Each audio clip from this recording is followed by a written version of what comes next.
Hello everybody. So today is World Lizard Day.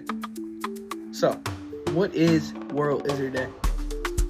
Well, if you can imply it by the title, it's a day where we appreciate all of the world's lizard species. Whether that be a basic bearded dragon here, or a ball python, which are lizards. So, in today's video, I'm going to be saying what a lizard actually is. Because a lot of people don't know what a lizard is. And showing off all the lizards I care for in my personal collection of reptiles. So, with that intro out the way, let's get to the rest of the video. So, what exactly is a lizard? So, lizards are diapsid reptiles found in the clade Lepidosauria, which is a group that includes tuataras, snakes, amphibians, and of course, lizards. Tuataras are the most distinct out of all of the lepidosaurs, so I'm not going to be talking about them much today. What you should know is they look very similar to lizards, but they are way older than lizards. In fact, they've been around since the time of the Jurassic period, which is a very long time. Lizards have been around a long time too, but the group that includes tuataras is older than lizards. Tuataras are the last known member of their group of reptiles and are the largest reptiles native to New Zealand. So, this is a lizard skull. Specifically, this is an iguana skull. And I'm going to be using this to illustrate what a lizard usually looks like. So, iguanas have some traits that are specialized just for one group of lizards. That includes which includes all of the snakes. Let's go right here. All of the other lizards, such as varanids, which are monitor lizards. You have the Gila monsters, anoles, iguanas, like this guy right here. Basically, most of the lizards you can think of, besides geckos, skinks, things like that, tegus, you know what I'm talking about. So, most animals in this group will have something known as a parietal eye, which is something tuataras have too, and a lot of other vertebrates too. So this is basically a cluster of light-sensitive cells that sit on the top of the eye, or the head. So, the jury is still out on what this is. It might be for regulation for sleep, producing melatonin and things like that. It might be for searching for predators or things like that. Who knows? So, most lizards will have things like this. They have a fused jawbone or mandible, lower jawbone right here. In the case of snakes, this area right here is connected, but it's connected through loose, stretchy ligaments, almost like a rubber band connecting these two parts together. That's why snakes have the ability to stretch out their mouths a lot. That's a trait that most snakes carry. Some snakes, like indigos, cribos, a lot of colubrids, will actually have stronger bites, which are used to carry their prey and eat their prey. Some snakes are venomous, like elapids, vipers. Some colubrids are, like hognoses, garter snakes, and things like that. But it's not exclusive to the snakes. As fun fact, these guys right here, bearded dragons, actually have some remnants of days when their ancestors were actually venomous. So, we're starting to think that maybe the ancestor of this group was actually venomous. And that's why some of these animals carry these traits, because these guys must have came from venomous ancestors. They have compounds in their saliva that carry that venomous trait. That was a side tangent. So now that we have what lizards are out the way, let's get to showing off all the cool lizards I have in my room. Hello, Internet. So, here, I'm here to talk about what is World Lizard Day. So, World Lizard Day is a day that's supposed to appreciate the biodiversity that's found among the world's lizard species. Whether that is a small little leopard gecko or a giant reticulated python, which, yes, snakes are lizards. Now, that fact may be daunting, but if you stay tuned in the video, I'll explain it later. So, now let's go on to talk about what I'm going to be talking about in this video, if you're staying And if you are staying to this point, thank you. So, in today's video, I'm going to be talking about, well, what are lizards? And I'm going to be showing off every single lizard I own in this collection, which includes the snakes, as I prefaced earlier. So the first and oldest lizard in the room is Charmeleon. Charmeleon is a central bearded dragon, which is the species of bearded dragon we have here in the US, because Australia has very strict rules on reptiles. She's the oldest. She's 7 years old. I got her from Petco when I was very little. Don't get your animals from Petco. They come from bad sources. She's been doing good. The reason why she looks like this is because I have given her some blackberries. That's why she has the lipstick on, as I call it. But she's fine. And this is my girl right here. She's my old girl. Old faithful. She goes to shows and stuff like that. She's great with kids. So, this guy let it get hot. If you look in the background, you can see her basking sometimes. So yeah, let's go on to the next reptile. Something I failed to mention in the part of what a lizard is. So lizards tend to shed their skin in patches like this, while snakes, which are also lizards, tend to shed their skin like this. It's just easier for their body plan, as these guys come from burrowing lizards. That's why they have lack of legs and stuff like that in some families.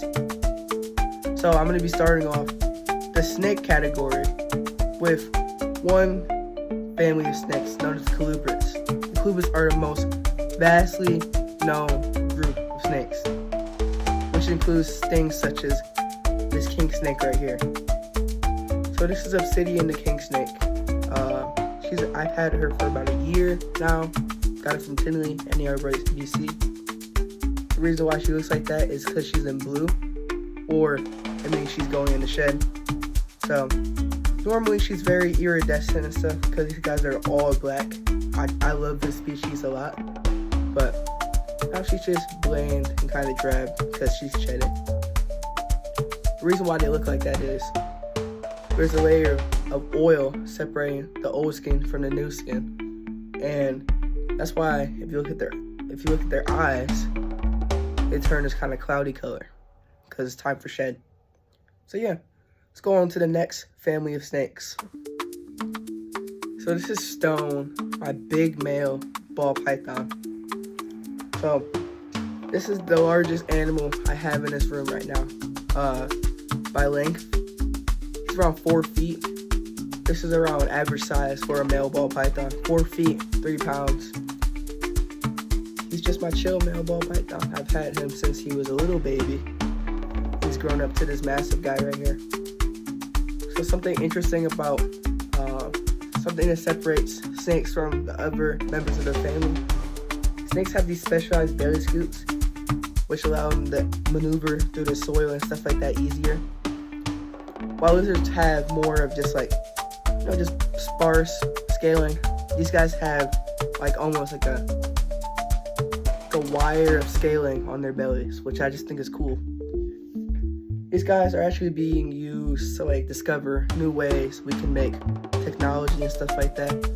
We're looking to their scales in order to use them for more machinery and things like that, which is really cool.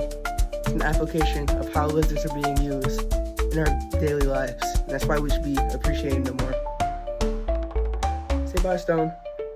Anyways, let's get on to the other snakes in this video. As you can see, I love ball pythons. This is never ball python. This is quartz. So a little less genetics here. This is a dominant trait. This trait right here. This is why she looks different. This is called the ivory morph ball python. So when I breed her to Stone, which is a future project, she will produce all white babies. So it'll all look like her because this is a dominant trait, which overrides the recessive trait that Stone has. Even though that is a wild type trait, that's what they look like out in the wild of Africa. This is a captive trait right here. But the fun thing about ball pythons is they're very susceptible to genetic mutations out in the wild. So you get a lot of these cool colorations. They're completely natural. but we just breed in the moors. Pretty cool, huh? Let's get on to the next snake. This is someone new I haven't introduced to you guys yet. If you're still watching on TikTok, you're a trooper. Anyways, this is a pied morph ball python named Pyrite. This is Pyrite the ball python, guys. So, this is a actual morph you can find out in the wilds of Africa. That's also cool. Something I didn't mention yet about pythons and boas. They're the only families of snakes that have vestigial legs left. Isn't that cool? So those two little dots right here are actually claws, which are connected to the actual leg part. So they're vestigial, which means that they have a different function, different from their ancestors. Their ancestors had legs, and since they were lizards, they had legs, obviously. Though there are families of lizards that still don't have legs, such as some geckos, legless lizards, things like that. The males will use these during breeding season to test if she's ready to reproduce. If she is, they'll do the courtship process and things like that. So yeah. These two are part of a breeding project I'm going to do in the future with ball pythons. Stay tuned if you want some pretty ball pythons like this. Bye, Pyrite. On to the next lizard again. So back to the animal with 4 legs. This is a crocodile skink right here. So crocodile skinks are skinks native to Southeast Asia, stuff like that. They're very cool, kind of like toothless. This is Suki, named her after the Avatar character, and the moon. So yeah, they're very elusive. You don't really see them in the enclosure that much. She's a sweetheart though. These guys eat insects mainly. They love the water. Just look at those scales. That scalation is just so beautiful. Beautiful. I love skinks. It's the only skink I have though. Possibly more in the future. Who knows? I don't know what I'm going to get in the future, honestly. So on to the final lizard of the video. So this is the final animal in the video. This is Smalls, the leopard gecko. Smalls is my disabled leopard gecko because of that eye right there. Completely genetic mutation. I didn't have anything to do with this. He hatched out the egg like this. Things happen with reptiles. Reptiles are more susceptible to genetic mutation and things like that. Snakes are more susceptible to two-headedness. Something you can't really breed for. You can't breed for two-headedness as a trait. It's a random mutation. So, something about geckos. You can tell how healthy they are based on the width of their tail. They use that tail as a fat preserver.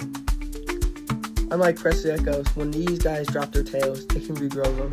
And they're pretty weird for geckos because, unlike other geckos, these guys have eyelids so they can close their eyes.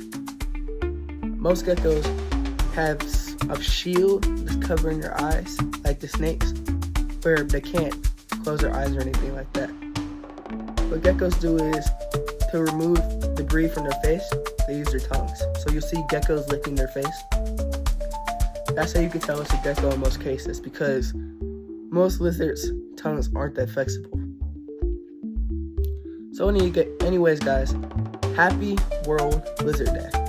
Anyways, this is Biocast signing off.